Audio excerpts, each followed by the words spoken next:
Hi, my name is Katrina Sheely, and I am a North Carolina real estate agent, and I'm also a realtor. I work with Exit Realty Heartland. That is the company that I represent. I'm here today to talk a little bit about how to work with a real estate agent, who does the real estate agent represent, and how does a real estate agent get paid. So, first of all, as a real estate agent, I work with a firm. My firm is Exit Realty Heartland, and that is the company that I work with. And something that you need to understand, when you hire a real estate agent, you're not necessarily hiring just the agent, you're hiring that firm as well. So the firm is what's representing you, not necessarily just the agent. And that's going to become real important when we talk about dual agency here in a little bit. First of all, as a seller's agent, I'm going to represent the person who is selling the property. I'm going to make sure that I represent you well, that I take care of all of the legal aspects that are my representation, and I'm also going to make sure that I'm not going to divulge any information that you don't want me to divulge to any buyers. However, there are some things that I'm going to need to say. Any kind of material facts about the property or this area surrounding the property, I am required to tell.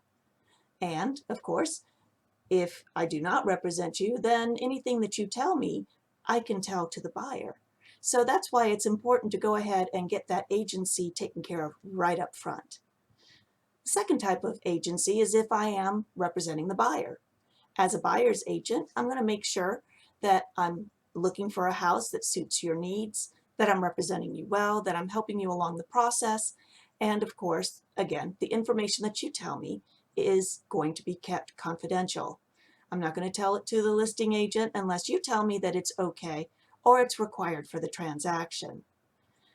So there's a seller's agent that represents the seller, and there's a buyer's agent that represents the buyer. And as those agencies are established, any personal, financial, confidential, motivational information that you want to share with your agent is kept between the two of you. And that's an important fact to remember. As an exclusive buyer's agent or an exclusive seller's agent, we can give you advice and we can be the most helpful in a lot of situations.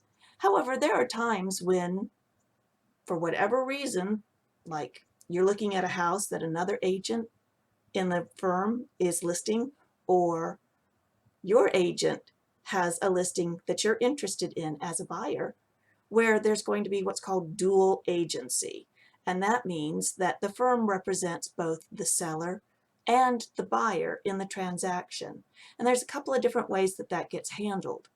The first way is what I call pure dual agency.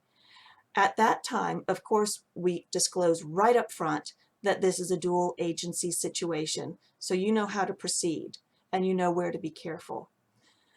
That's when you stop divulging any personal, financial, confidential, or motivational information, because as dual agents, we are required to give the same information to the buyer and the seller, and you need to be careful that you understand that. Something else that I want to go back and kind of check on first. As a seller's agent, I'm going to be at an open house. So if you as a buyer go to an open house and you're talking to an agent, the chances are pretty good they're representing the seller. So anything that you tell them, they're going to tell their seller. And if you end up getting that offer and going into contract, then that information may or may not be to your advantage when it comes to negotiating certain parts, like repairs and price and things like that. So be careful when you're at open houses. Make sure you know who that agent represents and make sure you understand what that means. And hopefully after this video, you've got a better idea. So let's go back to dual agency. Dual agency is when either your agent or another agent in the firm represents the seller and your agent represents you as well. What do you do? Well, the first pure dual agency is where all personal, financial, confidential, and motivational information stops, and we just become Switzerland. We become liaisons in the transaction process. We continue to give you information, but we can no longer give you any kind of advice for your decision-making process. And for people who have been through buying and selling homes several times recently, that's probably a really good option because they don't need the agent to necessarily give them advice, or they don't necessarily want advice from their agent. So a pure dual agency situation would work beautifully in that case.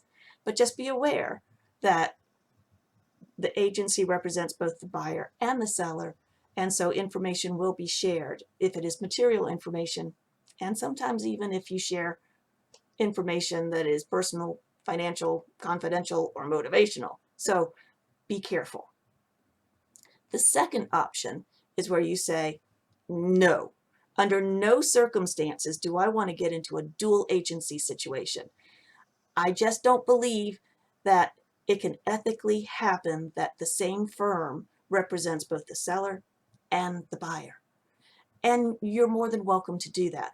If we come into a dual agency situation where we represent both you and the seller, then what we're going to do is the head broker makes a decision, and we end up referring you out to another agent so that the buyer's agent doesn't have any kind of conflict of interest. As realtors, we are held to a higher standard of ethics, and really it's not generally going to happen. But unfortunately, some people have been burned, and some agents are not always as forthright as they should be. So that option is available to you. The third option is the one that I like the best, and a lot of my clients choose. And that is, it's okay to have dual agency because that keeps all of the options open as far as the listings within the office, but you want an agent designated to help you. So what happens in a dual agency situation? The head broker is the one that decides who's going to represent the seller and who's going to represent the buyer. Usually, the listing agent continues to represent the seller, and the buyer's agent, if it's the same person, well, then they get handed to another agent in the office. And of course, in my office, I have no problem with that. I know that the other agents are going to well represent you, and so you should feel comfortable making that decision. Of course, the decision is always yours, and you can either be fine with kind of dual agency where we become neutral and stop giving advice. You might decide, I do not want to have any kind of dual agency. I just don't feel that that is ethically possible. There might be a conflict of interest and I don't want to get involved with that. Or you might say, well, dual agency is okay, but I want an agent designated to represent me. And another thing I need to say, if that agent is designated to represent you and another agent is designated to represent the seller within the agency, you can continue to give them your personal, financial, confidential, and motivational information. They can continue to give you advice. They can continue to help you through the process. And you don't have to worry about anything going from one to the other. Since I work primarily out of my home, I don't have a lot of interaction with the other agents in my office. And so that is definitely a choice that would work well with me and my clients. Now, how do you get paid? Well, in a listing agreement, it's stated that the seller is going to pay the commission for the agents who bring clients and have clients come to them. So that would be both the listing agent who's putting out a lot of money and representing you and advertising your listing, and the buyer's agent who's bringing those buyers in to come take a look at your property and hopefully buy it. So the way that it's usually done is the seller pays the commission for both the listing agent and the buyer's agent. And that way, this buyer's agent does not get paid by the buyer, but by the seller. So it is to your advantage to go ahead and hire an agent if you're buying, because generally it's the seller who is paying the agent. Now, of course, there are exceptions, and you need to read your buyer's agency agreement carefully so that you understand how that happens. For sale by owners, where there's not an agent or an agency, agreement in place, may require a little bit of negotiation with that owner.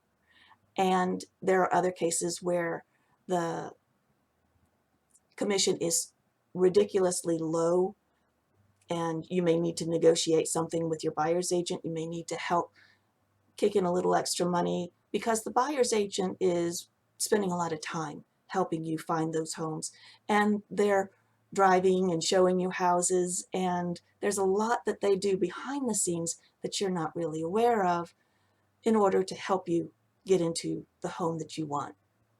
So I hope that this tells you a little bit more about how to choose a real estate agent, how agency works, and how agents get paid.